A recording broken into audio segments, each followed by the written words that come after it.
berusaha untuk mengasihi janda-janda. Janda-janda yang seperti apa? Ada spesifikasinya. Matius 13 ayat 1 sampai 23. Perumpamaan tentang seorang penabur. Yang ditabur itu adalah firman Allah. Dalam perikop ini ada 4 golongan hati. Yang pertama, hati yang tidak menanggapi. Pada waktu ia menabur, sebagian benih itu jatuh di pinggir jalan. Lalu datanglah burung dan memakannya sampai habis. Saat firman ditabur di gereja, si jahat itu tidak diam saja. Burung itu menggambarkan si jahat. Kemarin kita berbicara, roh jahat itu adanya tidak di kuburan. Waktu benih ditabur, ada yang ngalamin. Kemarin itu beli bakso di Bakso Dino itu enak. Nggak fokus. Harusnya mendengarkan firman, tetapi pikirannya itu kemana-mana. Nggak fokus pada firman Tuhan. Mengantuk. Kalau malam minggu tidur sing gasik. Supaya apa? Minggunya itu ada persiapan buat ibadah supaya nggak ngantuk. Ada juga tuh yang kadang suka main HP di gereja, WA-an. Itu yang membuat benih itu tidak tumbuh, tidak mengerti. Jadi kalau benih disebar, ini belum sampai tumbuh, sudah dimakan burung. Berguru di gereja, merumpi di gereja, itu adalah roh jahat pakai supaya benih firman Tuhan waktu ditabur itu tidak bisa tumbuh.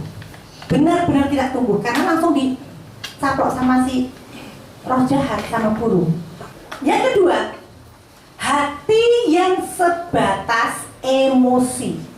Sebagian jatuh di tanah yang berbatu-batu, yang tidak banyak tanahnya. Lalu benih itu pun segera tumbuh karena tanahnya tipis. Begitu disebar, benih itu tumbuh, spontan nih, segera tumbuh. Tetapi sesudah matahari terbit, layulah ia dan menjadi kering karena tidak berakar.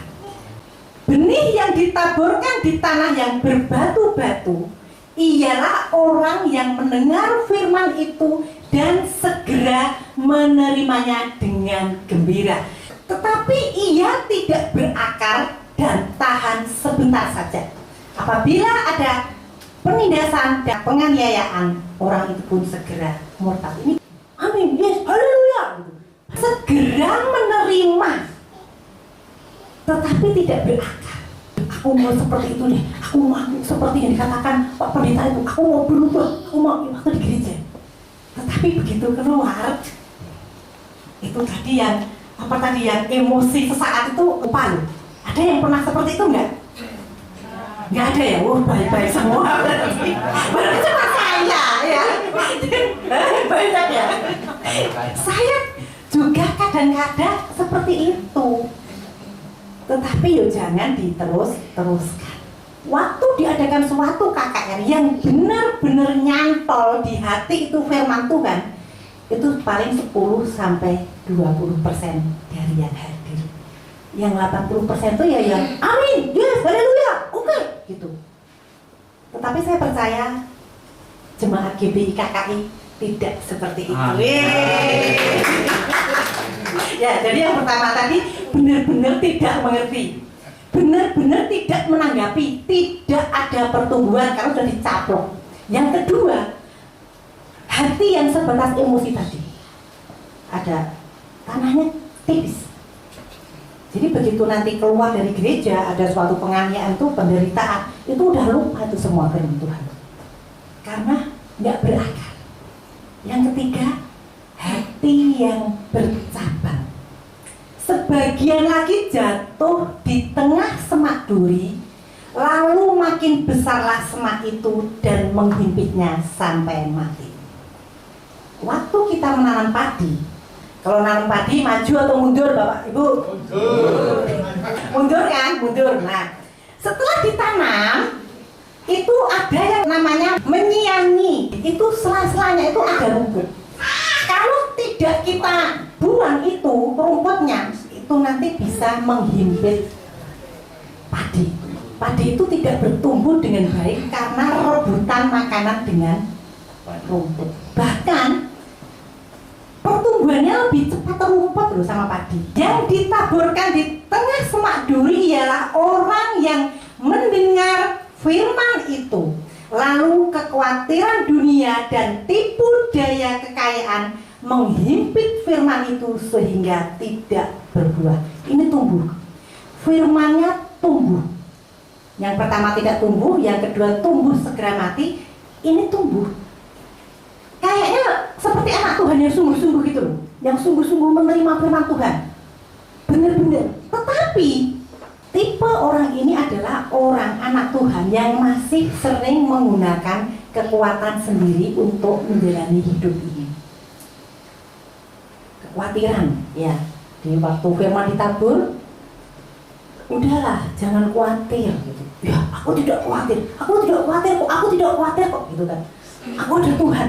Tetapi seiring berjalannya waktu, kekhawatiran dunia itu menghimpit.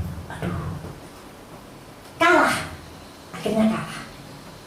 Atau godaan-godaan kekayaan, harta, tahta, wanita. Kekayaan dunia seringkali menghimpit anak Tuhan yang tadinya mau sungguh-sungguh, firman itu yang tadinya tumbuh, tetapi karena ini seringkali meninggalkan Tuhan. Stefan, bawin nyanyi. Pak Timur baik. Ada tanah berbatu-batu, ada tanah yang penuh belukar duri, hingga benih tak dapat tumbuh. Tanah yang keras di pinggir jalan, hati yang tidak mau menanggapi firman Tuhan. Yang kedua, tanah yang berbatu-batu, hati yang hanya respon sesaat. Tanah yang penuh belukar duri, hati yang bercabang antara firman Tuhan dan himpitan dunia. Aku ikut mana ya? Aku mau mana? Aduh, kalau ikut Tuhan Yesus kok berat banget ya, harus jujur banget ya. Nah itu himpitan dunia. Kalau aku terlalu jujur nanti aku nggak kaya-kaya. Himpitan dunia. Yang terakhir, hati yang mengerti. Kita semua adalah hati yang mengerti. Amin. Dan sebagian jatuh di tanah yang baik lalu berbuah. Ada yang 100 kali lipat, ada yang 60 kali lipat, ada yang 30 kali lipat. Hati yang mengerti. Ketika firman Tuhan ditabur, kita menyiapkan hati kita. Secara fisik kita siapkan. Malam minggu tidur gasik, fisiknya dikuatkan supaya tidak mengantuk. Kalau makan pagi juga nggak usah banyak-banyak, karena biasanya kalau habis makan ngantuk. Tapi juga jangan lapar, kalau lapar juga ngantuk. Kalau bisa HP-nya dimasukkan di dalam tas supaya tidak main HP. Ya kan? Hah? Ya nyatet. Ya puji Tuhan, saya percaya ini nggak ada yang main HP. Main HP-nya buat nyatet firman Tuhan. Yang ditaburkan di tanah yang baik ialah orang yang mendengar firman dan mengerti. Intinya adalah mengerti.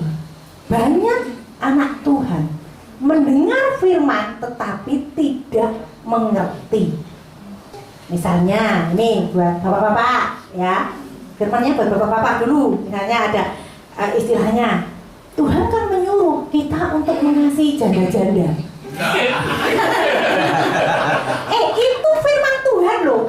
Dikatakan kasihinilah janda-janda. Yang diingat cuma kasihilah janda-janda. Padahal seterusnya itu janda-janda yang seperti apa? Ada spesifikasinya, janda seperti apa? Menurut firman Tuhan, janda yang usianya tidak 60 tahun. janda yang tidak punya penghasilan. Jangan janda kaya, ya. Janda yang untuk kebutuhan saja tidak cukup, itu kasihinlah janda-janda. Jadi jangan diingat yang penting komanya aja janda-janda ya bapak-bapak ya. Jadi nggak ada yang kasihlah duda-duda, nggak ada Pak Denny. Adanya janda-janda Pak, duda nggak ada. Ya seperti itu ya. Jadi mendengar dan mengerti itu penting banget. Mengerti firman Tuhan supaya apa? Supaya kita bisa melakukan dengan benar. Kasihilah sesamamu manusia. Itu kalau dijabarkan ya, aku kan disuruh mengasihi sesama manusia. Ya udahlah, itu kan temanku teman kantor curhat. Kasih yang seperti apa? Itu di firman Tuhan itu kalau kita mengerti, kita akan bisa mengasihi dengan benar. Tidak semua hal-hal yang baik yang kita lakukan itu benar. Tetapi hal yang benar itu pasti baik. Tetapi hendaklah kamu menjadi pelaku firman dan bukan hanya pendengar. Untuk bisa menjadi pelaku firman, kita harus mengerti.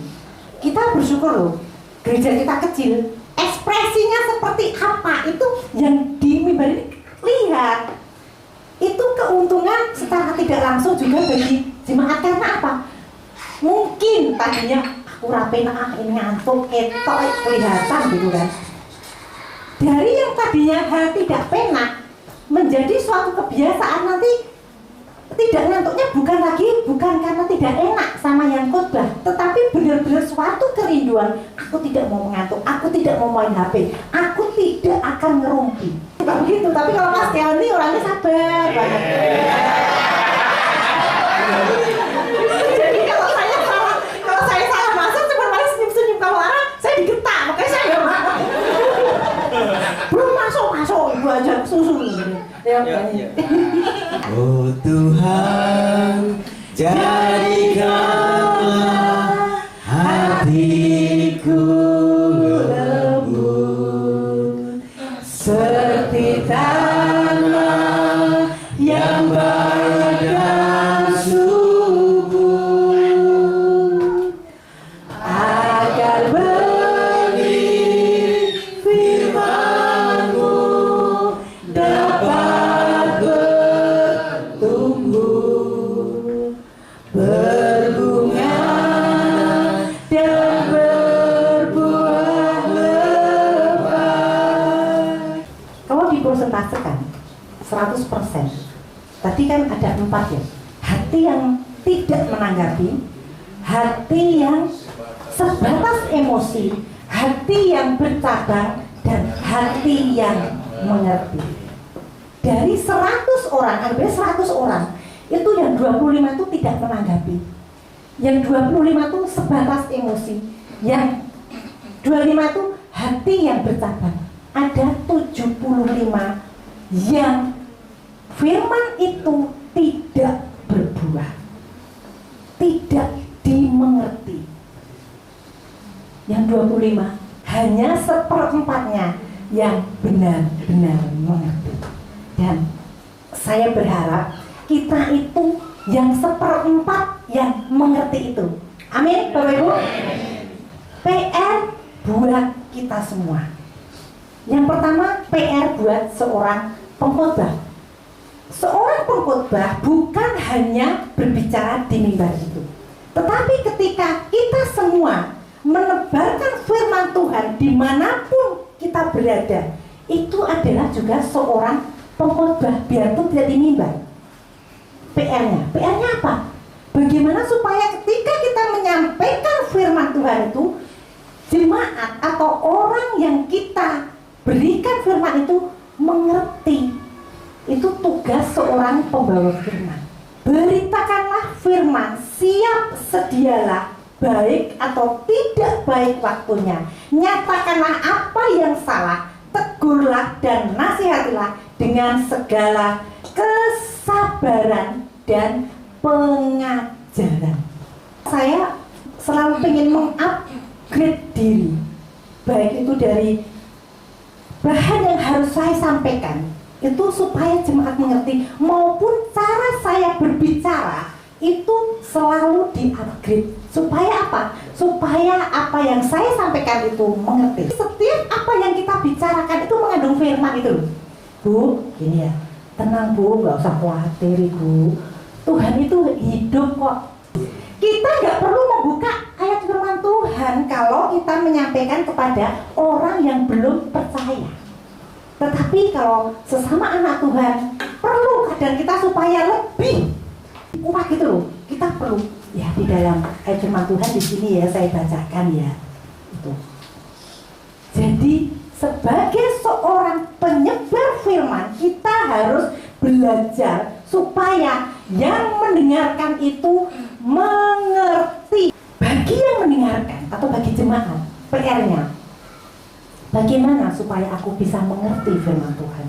Bagaimana supaya ketika firman itu ditabur, aku bisa mengerti? Aku menjadi golongan yang 4 itu tadi loh, bukan 1, 2, 3 ini.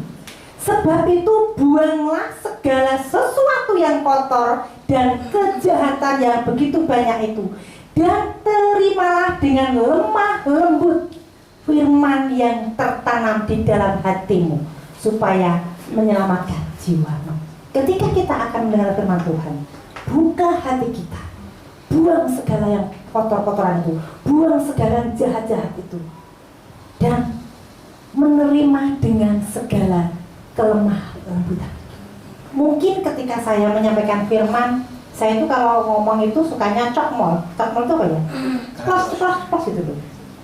Kalau yang tidak siap, yang hatinya tidak terbuka oleh firman Tuhan, bisa tersinggung di gereja manapun. Ketika firman ditabur, seolah-olah nyindir aku, ini firman nyindir aku itu. Ya memang firman itu isinya buat nyindir. Kalau kita tersindir firman Tuhan, bersyukurlah, artinya masih ada Roh Kudus. Kalau kita mendengar firman Tuhan, kita tidak merasa tersindir, kita oke aja, baik-baik. Jangan-jangan kita sudah mati rasa.